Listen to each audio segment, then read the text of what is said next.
She thought she'd humiliate me in front of everyone. Friends, neighbors, even her coworkers who barely knew my name. But when she raised that glass and made that announcement, all I heard was the sound of a match hitting gasoline. Everyone laughed, thinking I'd crumble. Instead, I smiled, and that's when everything shifted. Before I dive in, hit subscribe, click like, and drop a comment about the wildest thing someone ever blindsided you with. Now let me tell you what really happened at IT was supposed to be just a quiet Friday dinner. Nothing fancy, nothing dramatic. Our friend Linda hosted it every year, a potluck for old souls, as she called us. The whole thing smelled like roast chicken, furniture polish, and the cologne of men who still iron their shirts. I'd brought my usual bourbon-glazed ribs, the only thing I could cook without causing fire alarms. My wife, well, then wife, Emily arrived late, breezing in with the energy of someone who wasn't sure she wanted to be there at all. She kissed the air near my cheek, not quite landing. Like affection had become optional, I remember the clatter of dishes, the murmur of polite conversation, the soft jazz playing from the living room speakers. The kind of background noise that makes you think everything is fine even when the ground is already shifting. I sat at the dining table beside a bowl of mashed potatoes, sipping iced tea, listening to Michael and Karen argue about lawn care. Normal, predictable, safe.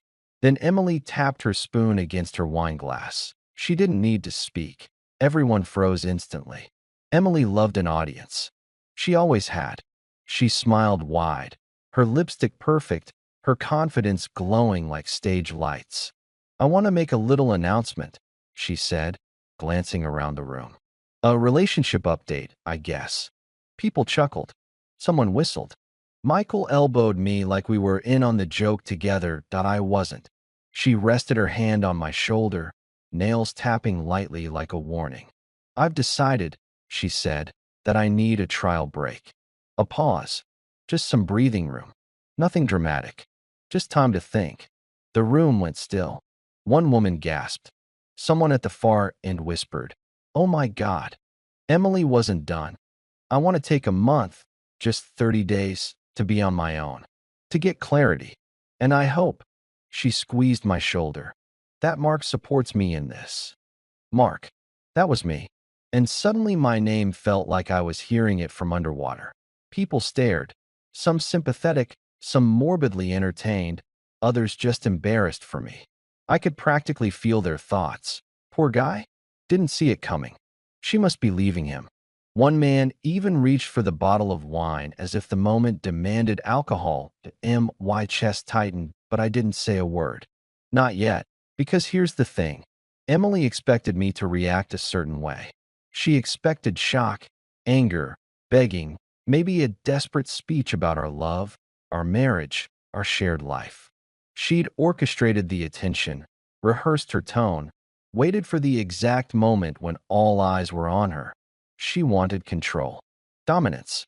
A public victory. I could see it in the slight tilt of her chin, the proud lift of her eyebrow. And for a second, just a second, I almost gave her exactly what she expected, but then something inside me settled. Not anger, not grief, something colder, calmer, sharper. A thought so clear it cut through the noise. If she wanted a stage, I'd give her one she'd never forget. I lifted my glass slowly, steady hands, calm expression. Everyone waited for me to fall apart. "Sure," I said. Just one word. A few people blinked, confused. Emily's smile faltered. She wasn't expecting calm. She wasn't expecting acceptance. She certainly wasn't expecting composure. "Sure," she repeated, louder, as if she'd misheard. I nodded once. "If that's what you need." The room reacted like a gust of wind had blown through. Looks exchanged, whispers forming, someone coughing as if trying to break tension that suddenly felt carved from stone. Emily looked surprised. No, off balance. She searched my face for cracks, for devastation, for desperation. I gave her none. And in that moment, while everyone waited to see what ridiculous twist would come next, I felt something I hadn't felt in years. Control. Not forced, Not grabbed, not manipulated. Just reclaimed. I leaned back in my chair, folded my hands, and stared at her calmly while the silence stretched. That silence told me more than any argument ever had. She wanted a break? Fine. But I already knew something she didn't. She had absolutely no idea what I'd do with it. She laughed in my face when she did it. That was the part that burned. Not the words, not the announcement, the laugh. "Let's pause us," she said, clinking her wine glass like she'd just made a clever joke. Everyone at the table chuckled, thinking she was being cute. They thought I was the timid husband who'd nod along, swallow it, pretend it was fine. But I didn't argue. I didn't plead. I didn't even blink. And that was the moment, though she didn't know it yet, when everything shifted. Before I get into what happened, hit subscribe, like, and drop a comment. It helps keep stories like this alive. Now let me take you back to the night it started. It was a Friday dinner at our friend's place, Mark and Allison. Cozy backyard, fairy lights, chicken on the grill, that casual suburban vibe where everyone tries to look happier than they are. I was standing by the fire pit, listening to Mark talk about fishing trips we never seemed to take anymore, when she, my wife, Emily, called out across the table, "Daniel, honey, come here. I want to tell them what we talked about." My first thought was, what did we talk about? She'd barely spoken to me all week, too busy with her new team-building events at work that I walked over, wiping my hands on my jeans. Her smile was too wide, too bright, the kind of smile she used when she wanted attention. "So," she said, placing her hand dramatically on my arm, "I told Daniel we should hit pause on our marriage for a little while. Just a little reset." The whole table went quiet for 2 seconds. Then Allison nervously giggled, and Mark followed, thinking it was some kind of joke between spouses. But Emily wasn't joking. She took a long sip of wine and added, "I mean, everyone deserves some freedom, right? Space. We've been together for 10 years. Maybe taking a breath could help us figure out what we really want." Allison looked at her plate. Mark cleared his throat. No one knew how to handle the tension that suddenly crackled between us. That I wasn't angry. Not yet. I wasn't even surprised. Emily had been drifting for months. New clothes, new perfume, sudden late nights, finalizing presentations. I saw the signs. I just didn't expect her to announce a break at someone else's dinner table like it was a party trick. She waited for me to defend myself, to beg, to say something emotional and messy that would make her feel powerful. Instead, I pulled out a chair, sat down calmly, and said, "If that's what you want, Emily, then that's what you'll get." She blinked. Once, twice. That wasn't the response she'd prepared for. She was ready to soothe my anger, mock my confusion, twist my hurt. She wasn't ready for nothing. Mark tried to lighten the mood. You guys are serious?" Emily laughed again, but this time it wobbled. "It's just temporary, like a relationship detox." She shot me a sideways look, searching for something in my expression. She found nothing. Dinner limped along after that. People talked, but not really. Everyone's eyes kept darting toward us. I cut my steak into small pieces, quietly. Emily kept trying to pull me into small talk, pretending everything was fine, but her smile kept slipping. When dessert came out, she leaned in and whispered sharply, "You're acting weird." I kept my voice low. "I'm acting respectful of your choice." She opened her mouth to argue, but Mark interrupted with pie, and the moment passed. When we finally left and got into the car, she slammed the door harder than necessary. "You embarrassed me," she snapped. "By agreeing with you?" I asked. She stared at me, confused and irritated, as if the script in her head wasn't matching the performance in front of her. The drive home was silent. The thick, brittle silence where both people know something is cracked, but no one reaches out to fix it. Inside the house, she tossed her purse on the counter and muttered, "I'm taking the guest room tonight. I need to think." "Take all the time you need," I said, hanging up my jacket. She stopped halfway up the stairs. "Why are you being so calm?" "Because," I said, meeting her eyes, You wanted space. And I'm giving it to you." She didn't move for a full 3 seconds. Then she turned and disappeared into the hallway. When the door closed, I exhaled slowly and let the quiet settle around me.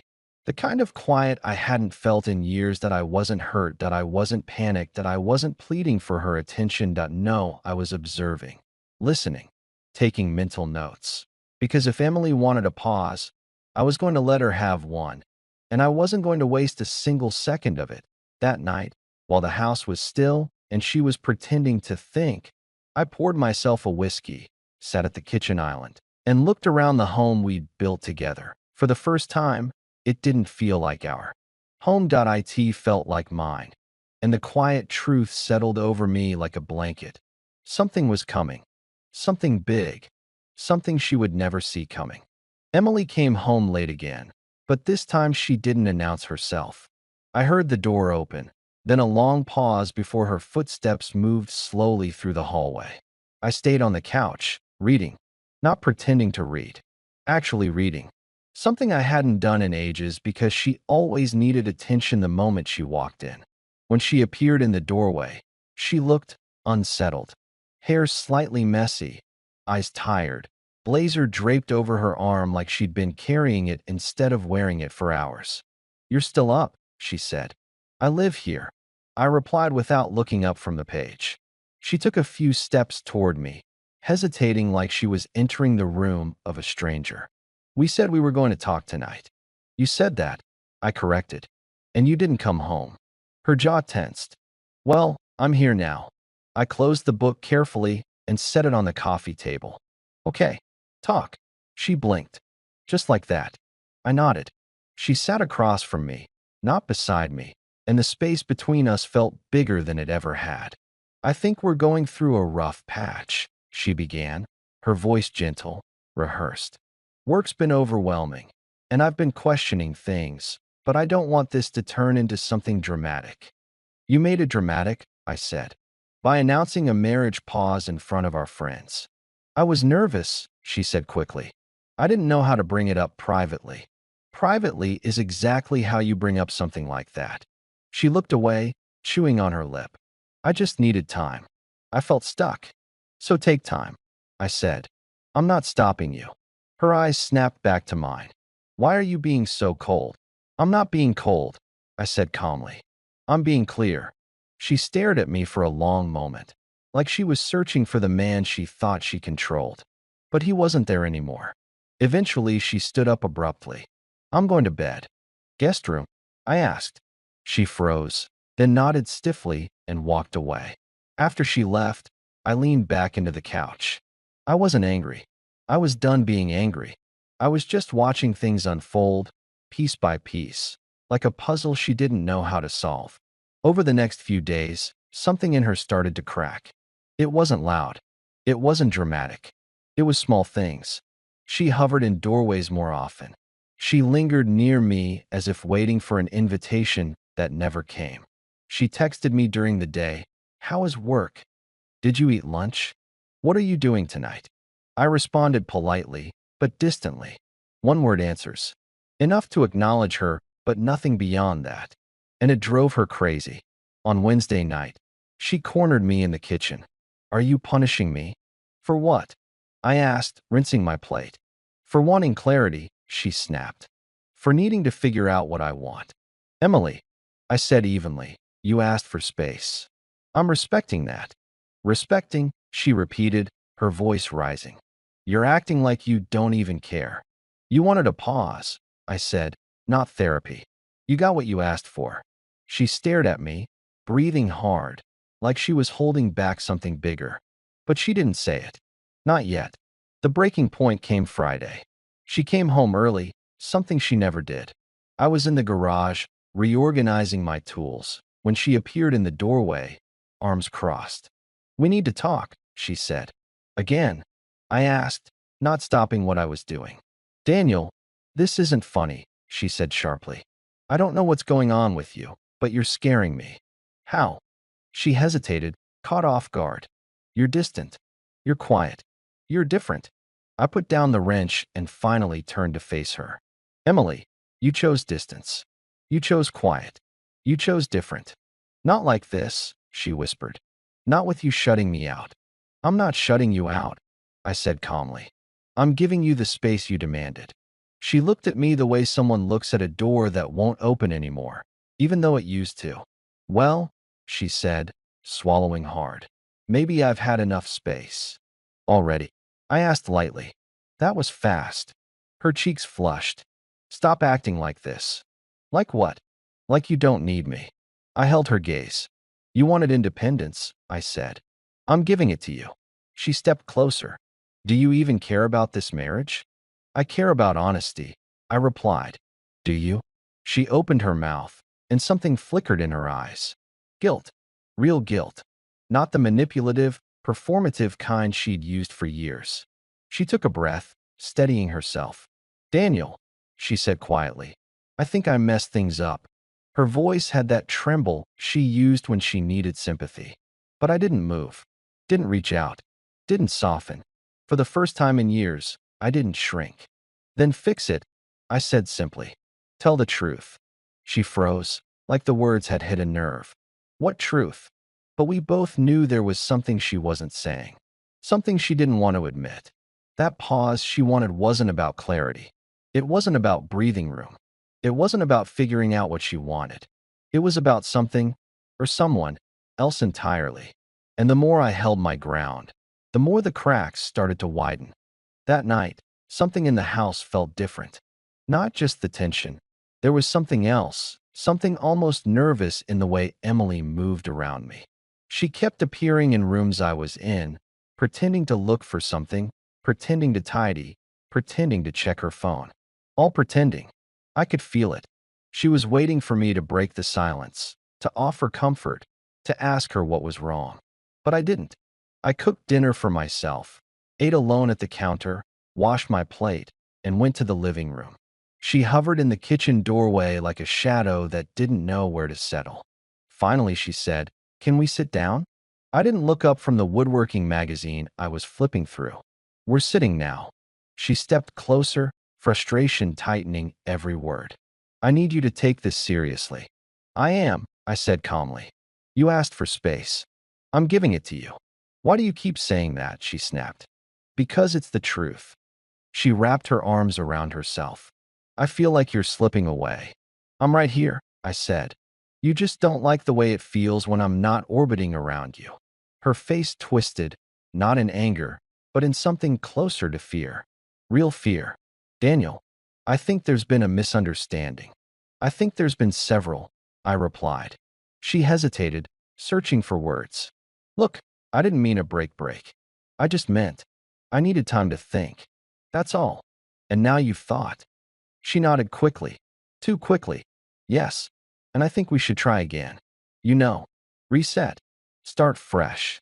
Interesting, I said. What changed? She blinked hard. What do you mean? 2 days ago, you wanted space. Now you want closeness. Something flipped that switch.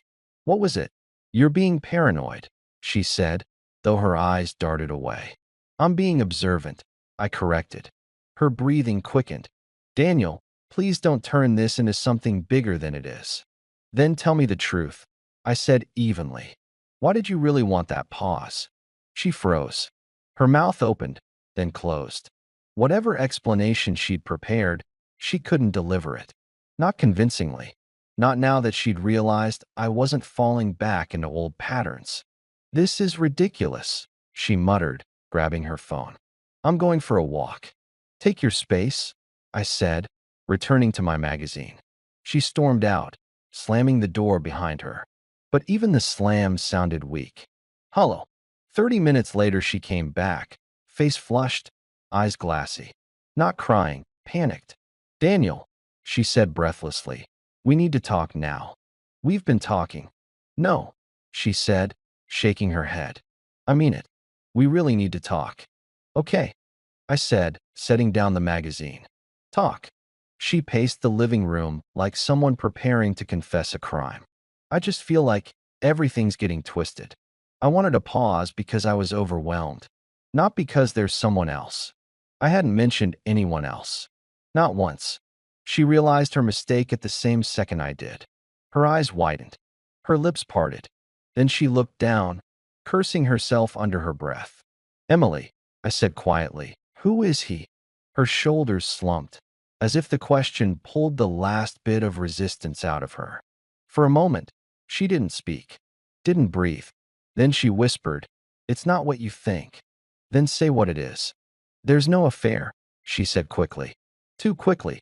We've just been talking. That's all. It's not. Who is he? I repeated. She sat on the arm of the couch, burying her face in her hands. His name is Tyler. Tyler, the new manager at her job. The one she'd mentioned casually months ago. The one she said was nothing like her old boss. The one who'd been helping her transition into bigger responsibilities. I let the name settle in the room like dust. And this talking, I said slowly. Was this before or after the pause? Silence. She didn't answer because the answer was obvious. Emily, I said, you didn't want clarity. You wanted permission. No, she said suddenly, looking up with wild eyes. It wasn't like that. I swear. I just needed breathing room. Room for what? I asked. To decide if you want him instead of me. No, she cried. I wasn't choosing him. I was choosing myself. Then why hide him? She choked on the answer, unable to say it. I watched her, not with rage, but with a strange calm certainty that surprised even me. For years, she'd shaped reality to fit her narrative. For years, she'd twisted conversations until I doubted my own memory. But not now. Not anymore. She finally whispered, I didn't want to hurt you. No, I said gently. You didn't want to look like the bad guy. She flinched. Hard. It was the truth she didn't want to face. She sat back down, wiping her eyes. I made a mistake, she said quietly. I see that now. And what do you want from me? I asked. She looked at me like she was drowning. I want another chance. To do what? She swallowed hard. To fix this. To fix us. And Tyler? I asked. She shook her head. There's nothing to fix there. I'll cut it off. I'll do whatever you want. Just don't give up on us. The desperation in her voice wasn't flattering. It wasn't romantic. It wasn't even sad. It was revealing. She wasn't fighting for love. She was fighting for control. But the moment she said his name out loud, everything shifted inside me. She didn't know it. But I did. The ground had changed.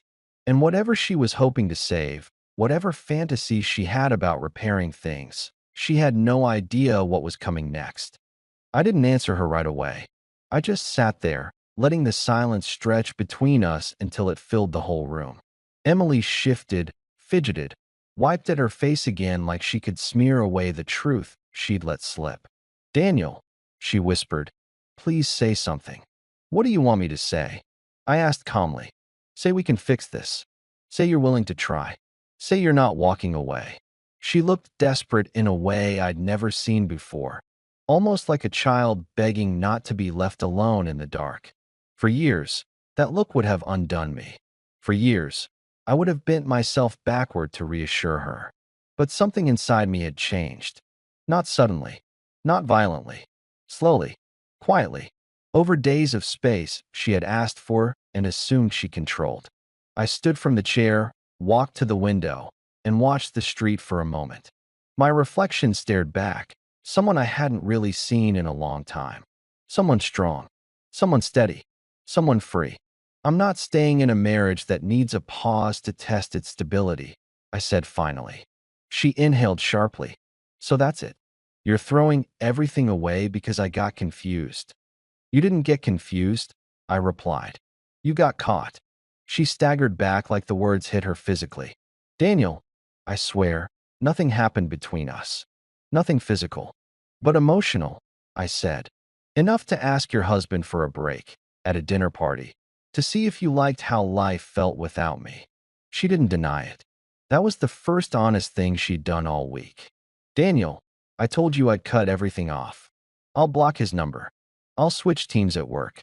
I'll do whatever you need. What I need, I said slowly, is to breathe without permission. Her expression crumpled. So you're leaving me? No, I said. I'm letting you leave me.